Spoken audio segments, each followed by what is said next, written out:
This story is about my aunt. She was the loveliest woman that you could ever meet, and was a big influence in my life when I was growing up. I don't know how all of this started, but out of nowhere one day she just went crazy. Let me give you a bit of background. I am a 6'2", rather fit man. I practice Aikido and can bench press 240. My father and his brothers are pretty much as tall as I am, maybe less strong due to age though, and most of them have been practicing fighting sports for a long time. My aunt, by contrast, is about 5'2", and probably weighs about 110 pounds at best. She would get incredibly angry and out of control at random times, spitting nonsense words, and there would be absolutely no way my father or I, or even together, would be able to get her down. It felt like Dragon Ball Z Yamcha trying to get Perfect Cell into a UFC submission. She had about 10 times my strength. We needed to be 4 to actually pin her down and get her to stop moving until she calmed down. This was extremely scary, as she would just switch without warning, which was so out of character for her. I didn't believe in the supernatural, but my grandmother, a traditional Moroccan woman, was convinced that she was possessed. And honestly, it really felt like it. For those of you who don't know, Morocco has a pretty big culture surrounding the supernatural, sorcery, possessions and exorcisms, so most of the elders in the family firmly believe in it. However, at the time, the rest of my family were not buying it.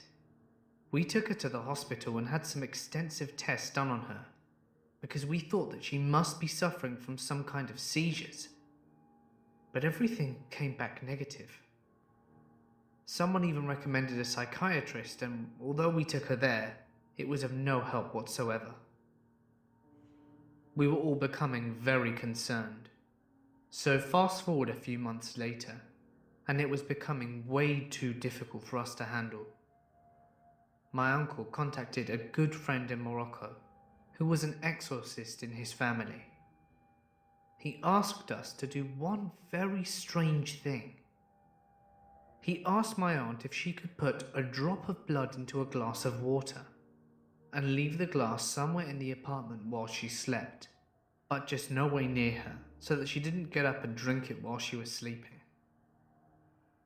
We were reluctant, but my grandmother insisted on her doing it. On the morning, the glass was empty. I personally am still convinced she just woke up and drank it, but in the Exorcist version, she was possessed by a demon, commonly known in our culture as a jinn.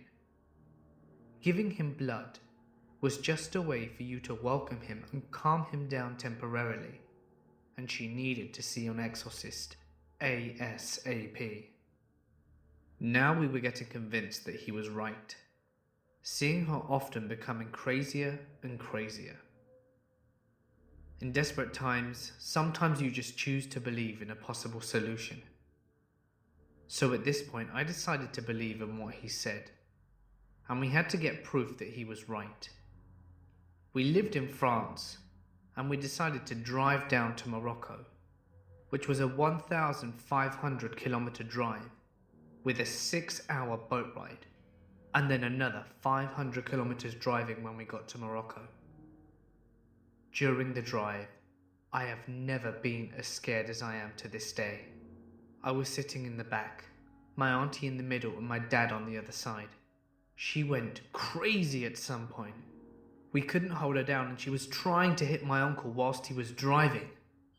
We nearly smashed into a wall, and my father had to dangerously choke her until she lost some strength. I know it sounds horrible, but she really was beyond it. So anyway, here we are in Morocco, getting to this village named Seferu, known as one of the biggest places in the country where sorcery happens. It's a rather creepy place, and not in a conventional creepy way either. What we all know of creeps, are just what horror movies puts into picture, but the African creepy is on another level. We get to meet this exorcist guy, and he asks us to buy a sheep to sacrifice, and tells us that we should bring him the sheep's guts back for the exorcism to happen. My father and uncle take care of this, as I am absolutely petrified. As I stated earlier, I didn't believe in this. I decided to because honestly the situation called for it. But at this point, in a freaky, spooky village in the middle of Morocco, we were advised to never eat anything outside or accept anything from a stranger who might try and curse us, where everything looked twisted as hell.